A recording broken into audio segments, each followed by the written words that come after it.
Dobar dan, ja sam Mila, fizioterapeut Fizionove sa preko 35 godina radnog iskustva, uglavnom iz Severne Amerike.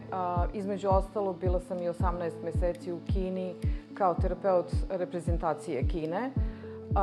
U svom velikom radnom iskustvu školovala sam se u Severnoj Americi i između ostalog donela više sertifikata iz akupunkture koju u praksi primenjujem već više od 20 godina. Akupunktura kao metoda ima više primjena, da li to bila klasična, tradicionalna, neuroanatomska kojom se ja uglavnom bavim, ili IMS ili intramuskularna stimulacija, mogu da se koriste u akutnim stanjima kao metoda za otklanjanje bola, otoka ili mišićne tenzije, a kod nekih hroničnih stanja može da se koristi kao metoda koja će da obezboli nešto pre ulaska u neke agresivnije ili intenzivnije metode, a posle neke procedure može da se koristi za relaksaciju i opuštanje.